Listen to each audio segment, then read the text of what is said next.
Hello and welcome to Revolutionize Your Relationship. I am your host, Eva Blake, and in this series, I'm talking to a variety of experts who are uniquely qualified to educate and empower you to master your mind and body intimacy, to unleash your passion, and to create everything that you desire in life and in love, because you are absolutely worth it. And I am thrilled to introduce you today to Dr. Elsbeth Meuth and Freddy Zental Weaver. And I first want to tell you that I love these two people. They are beloveds of each other. They are husband and wife. They are business partners. So we're going to get a lot of juicy goodness today. Elsbeth and Freddy have assisted thousands of couples and singles to create long-lasting intimacy and fulfillment in their relationships. They've been featured on Showtime's documentary series, Sexual Healing, and the Emmy Award-winning NBC show, Starting Over. See, I'm so excited that I'm garbling their introduction just a little bit. So I hope that you are excited with me today. They are also the best-selling authors of Sexual Enlightenment and the co-founders of TantraNova Institute in Chicago. So welcome, Elsbeth and Freddy. Welcome, welcome. Thank you, Eva. Great to be here. Thank you for your platform. Thank you. Thank you. So I want to start with the biggest question that I think exists in the world, which is, how do we do it? How do we create and sustain passionate love that lasts for decades? You two have been doing it. You work together. You play together. You teach together. So how do we do it? What are the answers? Practice, practice, practice. Yes. Go for it. Tell me more. Getting off of it, things come up, but it's getting off of it. So I think there are two key ingredients. One is your mindset. Like, where are you coming from? And I think for us, the foundation of where each of us is coming from is that we want to be with each other. Mm-hmm. And not only wanting, the wanting then goes into, this is what I'm committed to. First and foremost, vis-a-vis myself, out of which then the ongoing commitment to Freddy grows. Mm-hmm. And then the other ingredient is to have daily practices where we connect and not through talking. Now, talking too, we talk a lot with each other. I don't mean that we don't talk, but it's really about the heart connection. And sometimes it's just a very deliberate hug. But it's deliberate and intentional, so it's never done casually, or because that's the sweet moment when we get to connect, when our hearts connect, and when the flowers are tickling me. and those are also the sweet moments that, carry me then back to the computer or, whatever project is. Yeah, I always say relationship is the big opportunity to see something about yourself that you otherwise wouldn't see, one, and two, to learn how to allow the other to be fully who they are. And that's really letting go of ego, possession, all of the stuff that happens in relationship. So if we look at the relationship as an opportunity to really transform so much unconsciousness, then you can, be together and keep growing and exploring and, being, coming back to happiness and fulfillment. Over 20 years ago, before I met Freddy, I got very clear that I wanted to create lasting intimacy and love in my life. Because I had love and intimacy in my life, but I was not able to sustain it. I was attracted to unavailable men, and, that was exciting at times, but most of the time I was alone. Yeah. And then I really looked at, Elsbeth, what is over here with me that you bring this into your life over and over again? Because I always thought it was them. If they only were available. So I think just with your question that just popped up for me, that back then I set the intention that I wanted to have lasting intimacy and love, not just like, love and intimacy. And then once I was ready for that, guess who came into my life? Yeah, beautiful. there's something really fascinating about what you've both said around commitment and unattachment, right? Being committed, but not being attached. And I think that, in the story, kind of the media story or the kind of cultural narrative is like you get married to someone and you're committed to them as a person. And sometimes it becomes them and who they are just as they are in that time and place. And what I really hearing you say is like, I'm committed to the vision of love. I'm committed to the vision of intimacy. I'm committed to the vision of connection. And I'm really open to seeing who this person emerges to be over time. Like, what can we possibly create together? And I think that's a real, it's a real departure from the traditional, construct of the relationship escalator. You do this and you do this and you do this, and then you have children and you have babies, and then X, Y, and Z happens in life. So I really love that you're bringing this nuance forward. Yeah, and usually that's what happens. You get in the relationship, and what becomes bigger than the relationship is usually the children or the property, or But what we did is we almost 6 months to the day we met, we transcended the romantic drama by creating Tantra Nova, and this became our baby, and it fulfilled both of us individually and collectively. And so something bigger than the romantic drama that feeds the creative spark that you both can really excel at in terms of really bringing forth your most unique self. Mm-hmm. Yeah, this is really beautiful. Yeah. That the relationship is a ground for each of the partners to further emerge into their fullest self-expression. Yeah, I love that. And I'd love for you to talk about, the two of you work together. And I've talked to a lot of couples who either also work together, they maybe own a business together, or they are really successful in their careers. And they're just like, but something is just not working in the relationship, right? So something is going really well in one part of their life, and then it's not going really well in the bedroom or in their emotional connection with each other. And I'd love for you to talk about, like, how do you support a couple to shift, right? To go from it's working great over here and it's not over here into success in both and in all areas of life. Let me say this. One is the balance of the polarities, because when you're in business together and both of you have your business head on, that's a very masculine, linear way of being. And then when you get in the bedroom, who's going to be more masculine, who's going to be more feminine? It really doesn't matter, but you've got to decide, or else that polarity is not going to be happening, Yeah, and so that's where I think a lot of couples miss the connection. The polarity is really the magnetism, because if both of us are in our yang or the masculine, just the other way around, if both of us are in our feminine or yin, like we're talking about energy here, is that there is no magnetism. Just like, there is a North Pole and a South Pole. And because of their polarity, there is a magnetism which actually keeps the world together. Otherwise, the world would fall apart. And it's the same thing in relationship. And that doesn't mean that I always have to be in my feminine. But I do know that if I want to experience pleasure, joy, and,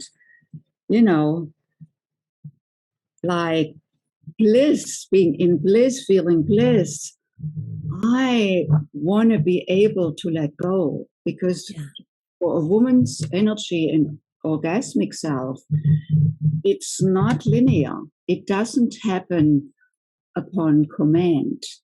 It's in my flow, and then it may surprise me, and that means that I surrender to myself, I surrender to Freddy, I surrender to, the mystical, the miraculous. And, Eva, for me, for years, I didn't even want to touch the word surrender. Because it's synonymous for me with giving myself up. Yeah. Now I hold it very differently. Actually, I'm getting myself more out of it, but it's like letting go in order to get myself more fully.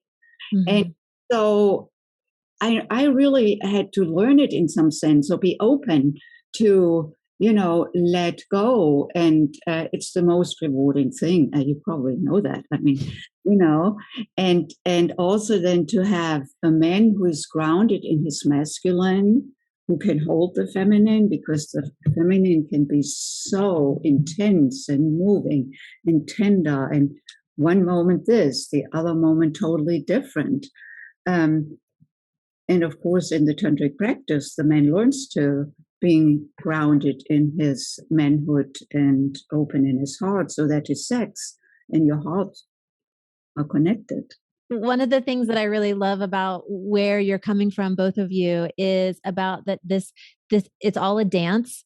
It's very nuanced, and it's also really intentional, and that there's a space of mystery, right? So when you were talking about surrender, I was like, I've had some big lessons on surrender this year, which has really taught me about not like controlling the situation, in that way of like, I want to know, I want to be secure. I want to be sure about something, right? I want to get it right.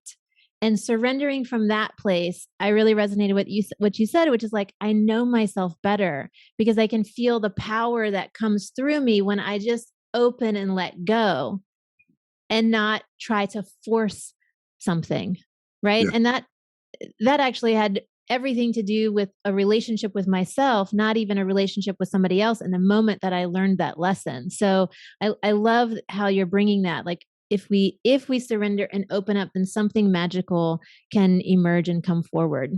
Yeah, and that surrender is really important for women, particularly today, because there's so many women that are competed in the man workspace, and more women are running countries, running companies than ever before. And that women don't, I think it's important that women don't forget the feminine, because it's not just about the masculine. I mean, it's important to have that linear, that calculating, aggressive mindset. And we have to remember the tender, the seeing ourselves in each other, the nurturing. That's what's going to save the planet. And that's what men have to get to, because there was a time when, the masculine man cutting down the tree and, killing the saber-toothed tiger and, grabbing the woman when he wanted to. That was the way it was. But that whole thing has changed now. I mean, men have to learn how to integrate the masculine, feminine, that yin-yang balance.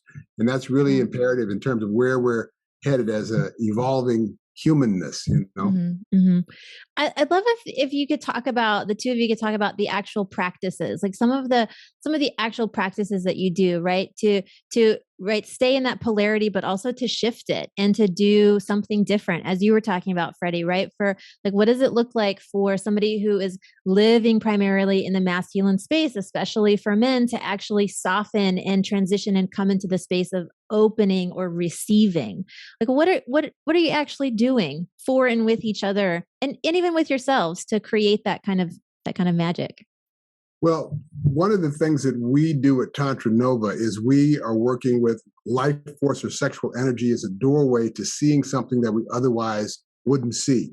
Because oftentimes people think, well, gee, this is sexy yoga and, or I want to have better orgasms or whatever. And that all can happen. And one of the things that we're using, the sexual energetic, our doorway for people to get to, is an unmasking, because when you're in the sexual energy, we're more open, loving, vulnerable, receptive. Chemically, we're changed, more oxytocin, endorphin, serotonin, the feel-good hormones. So now introducing the distinctions that we teach, the conscious breathing with awareness of energy, with intention, like I want to create a beloved or a work that's fulfilling or a place that's inspiring or whatever it might be. We get more unmasked to what we don't see that's running in the background, that's creating what we're getting that often isn't what we may say we want. But we're also these carbon units that, kind of exist neurosynaptically from experiences from the past. But what connects us to the universe is our vision, the capacity to dream of something that's never been before. So we're teaching how to really let go of what we are kind of, limbically wired to remember and automatically do, to start living with grace, ease, and flow towards what we most deeply desire. And that's working partly what we do is teach how to work constantly with the life force energy. Yeah, so let's just look at, because there are different dimensions of practices. So we strongly recommend to have solo practices. Solo practice for the physical, sexual, for the emotional self, for the mental, the consciousness self. Of course, they are not separated. But we want to be aware of that. However, I bring myself to the relationship if I'm constantly complaining. Yeah. This is not an invitation for intimacy. Right. So how can I expect Freddy to be ready to go if I was complaining most of the day, or even if I'm the energy of that? I don't even have to open my mouth, but walk around the house in that energy. For one thing, that's also a testosterone killer for the man if his woman is like that. So I have the daily practice of really witnessing myself. What emotional space am I in? And Elsbeth, do you really want to be in that space? Is that what you want in the relationship, who you want to be in life? And so it takes daily, it's not something you do once or a few times. It's just like with working out, it's an ongoing practice. And of course you refine. And then after a while, I'm just more in a joyful, welcoming mood for myself and also to Freddy. So there is the emotional practice with the self. There are also sexual practices with the self, where I want to transmute and channel my sexual energy in a self-love practice as Freddy does in his self-love practice, so that I'm connected in my channel, connected between my sexual being, my love being, and my spiritual or consciousness being, and I can channel this energy wherever I want to, into my heart, to open my heart more, to listen more.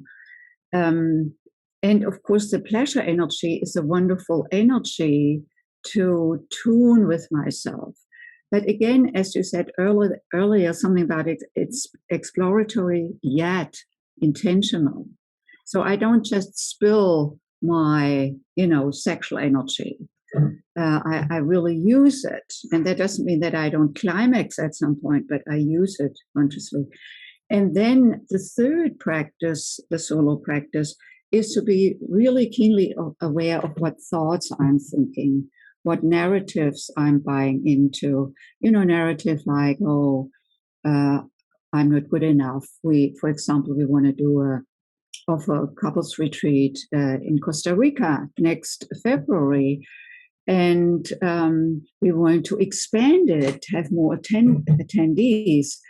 And I immediately noticed that I go into but Elsbeth, you haven't, had success with a bigger group of couples, small groups, yes. And, then early experiences when I came to this country and my brother said, are you crazy, when I arrived at Seattle where he lived without a visitor visa? How do you think you are going to get a student visa, the school I was going to go to? And I shriveled. I did it anyway, but with a lot of suffering, in constriction. Yeah. And so watching myself in the present moment so that I don't go into that same interpretation, I cannot do it, or I'm afraid I'm not able to do it, to, wow, I may not have done it before. Mm-hmm. Then let's create a new future, Mm-hmm. So that is the solo practice. And then to have partner practices on the same realm, in the same realms, the sexual, the emotional, and also the mental. So we support each other, and you can share more about it, how we support each other in terms of shifting out of, unuseful conversations. Mm. Beautiful what you're saying in terms of being clear that there are sexual practices, there are emotional practices, and then there's something that we do need to give our brain to be working on, because our brain can get really, really busy, can't it? Yeah. And part of that is choice. That's the other thing I'm hearing you talk about is choice. Like, what am I choosing in this moment to think, to move my energy? How am I choosing to show up in this moment? Yeah, yes. And that seems to elude many in terms of choice. It feels there's no choice when you're angry, or when you're in an interpretation, or when you're in your evaluation of something, and there's no way to get off of it. And the only person to get off of it is you. But once you do, it shifts the suffering. But there's several techniques you can use. One, hit your hand with a hammer. No. take your mind right off. Don't do that. Don't do that. Don't do that. But you can, we teach a particular kind of breathing, a parasympathetic breathing. And then there's another thing you can do. If you just bring your awareness to the center of your brain, it begins to step you away from your narrative. You immediately if you try it right now, we'll do this sympathetic breathing and then bring our awareness to the center of the brain if you want to try it for your viewers. Yeah, let's go for it. I'm with you. Let's take a minute. So just seated comfortably, your eyes can be open, closed, or soft focus. Mm-hmm. Put your hand on your belly, breathe into your nose, fill your hand up with your belly as you inhale like a big balloon, exhaling back up and out, all in your own pace, depth and rhythm through your nose. Any tension or holding in the body, acknowledge it, let it be, let it go.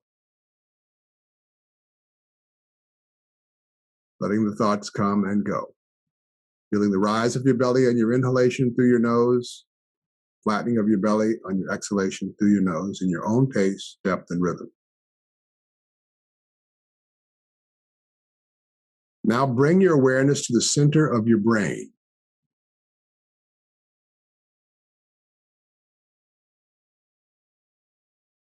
Letting your thoughts come, letting your thoughts go, feeling the rise of your belly on your inhalation, flattening on your exhalation, with your attention on the center of your brain.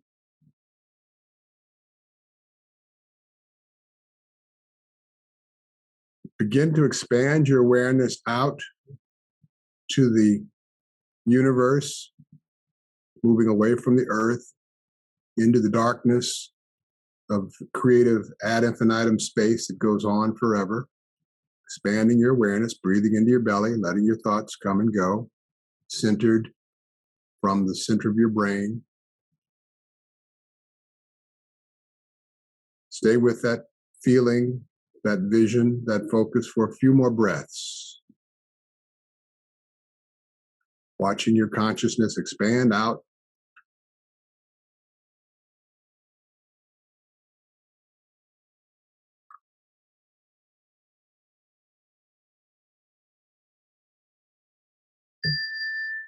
And then come back by opening your eyes. And you may want to notice, all of you who are listening right now, how you're feeling right now, how your body may be feeling. And Eva, if you could share perhaps if you feel right now. Yeah, beautiful. I feel softer around the edges. I notice things like, where is the center of my brain right now? Where is it? But I also noticed like a nice, it felt really calm, even in the space of where is the center of my brain. It felt calm looking for it, right? I didn't feel frantic. I felt like this kind of sensation of softening around the edges. And what I noticed is my body naturally wanted to sit up a little bit taller. I felt grounded, like my butt is firmly on the chair. I can feel kind of the edges of my hips, right? Feeling really square. So even though I was bringing my consciousness here and sending it out, I could feel like my sensations were landing in my seat. So thank you. Mm-hmm. That's really a great report. Thank you. Thank you. So that is a kind of practice that we want to cultivate. And there are numerous of these practices, but the principle of connecting with our parasympathetic breath, mm-hmm. and then the spaciousness and the focus in the center of the head, that really, because you became more focused, yet more open. Yeah. At the same time. And so that is self-practice. And then, we may want to take that a little further, like partner practice. I spoke about earlier that we have daily practice, and we call them tantric quickies. Now, this is not having sex, and it can lead to sex if we choose to, but it is the tantric connection of the two beloveds that really nurtures the connection. Mm-hmm. You want to do the heart-to-heart? Sure. So, if Elsbeth is at her desk or, your partner is doing something in the kitchen, you can just come to the side of them, put one hand in the front of the heart and one in the center of the back, between the shoulder blades. And then that's the key for the partner to stop. So they don't, what are you doing? What are you doing? They stop and they drop into that belly breath, center of the brain, and they just feel the hand on the heart and breathe. And just let all the story and thinking and calculating and organizing go for a few moments. Yeah. And what happens is that the busyness of the mind, there's an energetic shift into the heart, because the heart doesn't think, the heart feels. Yeah. And I'm just reminded of that love space, that as soon as I bring my awareness to it through Freddy's touch, intentional touch, when he does that, he's totally with me. You know, he doesn't, not like that, totally with me. Now, also, we have an agreement that when one comes in that manner, the other one drops everything. And we do this sometimes just for 3 breaths. But in those 3 breaths, we become one. Because when we breathe together in synchronicity, there is a sense of oneness that very quickly arises. And that's nurturing, that's re-enlivening, that's exciting, and, you know, okay. Grounded. We're grounded again, you know, because we get lost. We get here and, you know, so this brings us back to what's important, which is right now. Yeah, if there's another one, which I just love it so much. Just not. Wait, before you go on, I just want to recognize something that I saw in you, Elsbeth, that I think is really critical for anyone who's watching this right now, which is that you were able to drop in super quickly, and that's a result of practice. If we practice over and over again, you dropped in super quick. And then Freddy almost moved his hand away and you were like, no, come back here. Right. And so that, you know, I mean, I don't know if you thought about that, but it looked like it was just instinctual, like, no, come back. This kind of way that the body responds to, oh, that was really good. I want more of that. Exactly. I didn't want it to end. Yeah. It was so right. Yes. And it became very sweet. And it doesn't have to take a long time, because that is what we encounter working with couples, is that they say, but we don't have time. We have kids. We have busy professional lives. Yeah. But these 3 breaths don't take much time at all. They take focus and intentionality, willingness, and commitment to the practice. Mm-hmm. Mm-hmm. Beautiful. It's worth it. Beautiful. So, okay, Abby. Yeah. Take a minute or two for that, and then we have to wrap up. But I would love to see.